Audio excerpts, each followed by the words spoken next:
Hello and नमस्ते दोस्तों, कैसे हो आप लोग। Welcome back to my channel. So last video में हमने ये देखा था कि भाई बाहर आने के लिए टोटल खर्चा कितना होता है, right.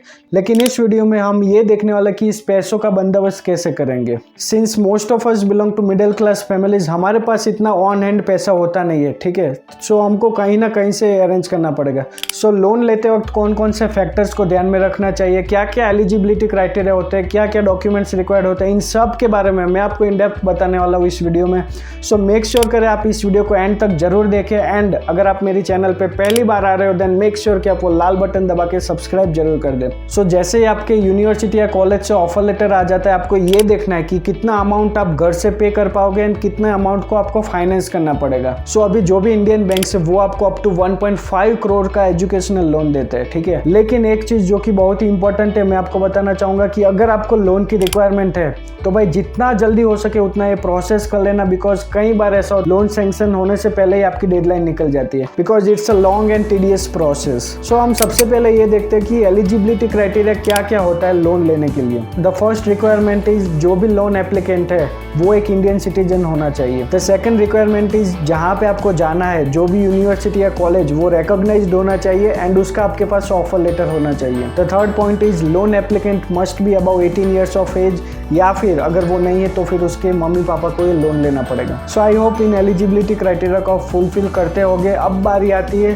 Selecting the bank for you, और इसके लिए आपको करना पड़ेगा रिसर्च। और रिसर्च करते वक्त किन किन चीज़ों को आपको ध्यान में रखना है वो मैं बताता हूँ। The first and most important point is interest rate. It is very obvious कि भाई जितना ज़्यादा इंटरेस्ट रेट होगा उतना ज़्यादा आपको पैसा भरना पड़ेगा on the amount you have borrowed, right. So आपको ये देखना है कि ये जो इंटरेस्ट रेट है ये फ्लोटिंग है या फिर फिक्स्ड है। मोटा मोटी मैं बता देता हूँ। फ्लोटिंग में ऐसा होता है कि जैसे रेपो रेट ऊपर नीचे होता है, आपका इंटरेस्ट रेट भी ऊपर नीचे होगा, ठीक है। लेकिन गवर्नमेंट बैंक्स में इंटरेस्ट रेट थोड़ा कम होता है एंड प्राइवेट बैंक्स में थोड़ा ज़्यादा होता है। For example you have to see कि ट्यूशन फीस के साथ साथ आपका बैंक क्या क्या इंक्लूड करता है। फॉर एग्जांपल ट्रैवल एक्सपेंस हो गया, cost of buying books and other study material, laboratory fees हो गया, आपका रहने का खर्चा हो गया, दैट इज GIC। फिर अगर आपको लैपटॉप की रिक्वायरमेंट है तो वो इंक्लूड होता है कि नहीं होता है, या फिर आपका कोई प्रोजेक्ट है उसकी जो भी रिक्वायरमेंट है वो आपका बैंक इंक्लूड करता है कि नहीं। इन सब को आपको देखना है कि कौन कौन से खर्चे आपको इंक्लूडेड होते हैं आपके loan amount. Now the third most important point आ जाता है, that is prepayment options. अगर आपको आपका लोन एडवांस में पे करना है, जो भी आपका डेजिग्नेटेड पीरियड था उससे पहले आपके पास पैसे आ जाते हैं तो फिर आपको पे करना है, तो उसके लिए क्या क्या कंडीशंस होती है।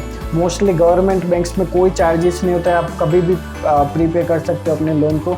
लेकिन जो भी प्राइवेट प्लेयर्स है वो around 2% of the remaining amount charge करते हैं। सो ये भी आप देख लीजिए कि वो अमाउंट कितना है, क्या क्या कंडीशन है प्री पेमेंट की, एक्सेट्रा। सो अब जो फैक्टर है वो बहुत ही इंपॉर्टेंट है, that is processing fees. Mostly government banks 0.5 to 1% of the total loan amount या फिर कोई भी फिक्स चार्ज होता है वो आपको प्रोसेसिंग फीस के तहत चार्ज करते हैं। लेकिन यहाँ पे जो आपकी प्राइवेट बैंक्स होती है वो आपसे 2% चार्ज करती है एंड इसके साथ ही बहुत सारे अदर हिडन चार्जेस होते हैं जो कि आपको एजेंट्स बताते नहीं है, बिकॉज उनका कमीशन होता है। सो जब भी आप डिस्कस कर रहे हो अपने एजेंट या फिर ब्रांच मैनेजर से, ये इन डेप्थ में डिस्कस करना कि भाई processing fees and other charges कितने हैं। भाई तू मेरे को इन डेप्थ बता दे कि टोटल चार्ज कितना लगने वाला है, बिकॉज कई बार प्राइवेट प्लेयर्स में या फिर एजेंट्स में ऐसा होता है वो बाद में आपको चार्जेस बताएंगे कि 5,000 इसका हुआ, 10,000 इसका हुआ। सो मेक श्योर करें कि आप पूरा चार्जेस को क्लैरिफाई कर दें।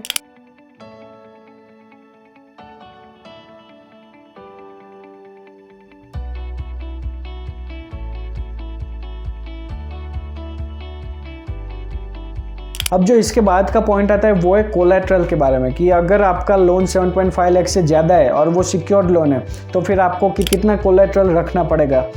कोलैटरल में कुछ भी हो सकता है, दैट इज प्रॉपर्टी हो सकता है या फिर कोई फिक्स डिपॉजिट हो सकती है। बट एक चीज़ यहाँ पे ध्यान रखना, आपका जो भी फार्म लैंड है वो इसमें काउंट नहीं होता है, नॉन एग्रीकल्चरल लैंड होना चाहिए इसको अगर आपको एज ए कोलैटरल रखना है तो फिर मोस्टली अराउंड 60% आपको अपने कोलैटरल वैल्यू का लोन अमाउंट आपको सैंक्शन कर देते हैं। अब यहाँ पर आप अपनी स्क्रीन पे देख सकते हो कौन से बैंक का कितना इंटरेस्ट रेट होता है एंड अदर चार्जेस क्या होता है, and this is just for your reference. आप अपने बैंक से ज़रूर क्लैरिफाई कर देना, इट्स नॉट कि मैंने बताया सो यही होगा, ठीक है।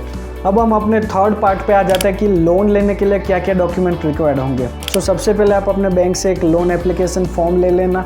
उसके बाद आपके अब तक के सारे एकेडमिक रिकॉर्ड्स एंड मार्कशीट आप ले लेना। The third thing that would be required is your admission letter as a proof of your admission. फिर द फोर्थ थिंग इज आपको एक पूरा एक्सपेंस का एक स्प्रेडशीट बना के उनको देना कि इस चीज़ का इतना एक्सपेंस होगा, जो कि आपके एडमिशन लेटर में ऑलरेडी हो गई, वही आपको देना है। इसके बाद आपको चाहे passport size photos, then you would be needing borrowers bank account statement for last 6 month. इसके बाद आपको चाहिए income tax assessment order, at least 2 years के आपको चाहिए। फिर आपको चाहिए अपने को बोरोवर के एसेट और लायबिलिटी के स्टेटमेंट्स, एंड आपको एक प्रॉपर्टी के सीए इवैल्यूएशन रिपोर्ट्स भी चाहिए होंगे जो भी आप कोलेट्रल पे डाल रहे हो। फिर आपको चाहिए प्रूफ ऑफ इनकम, इसमें आप अपने सैलरी स्लिप या फिर फॉर्म 16 या फिर अपने IT रिटर्न्स दे सकते हो। So this are all the documents required. So guys in nutshell में आपको बता देता हूँ क्या क्या आपको करना होगा। सबसे पहले आपको अपना लोन अमाउंट डिसाइड करना होगा कितना होगा।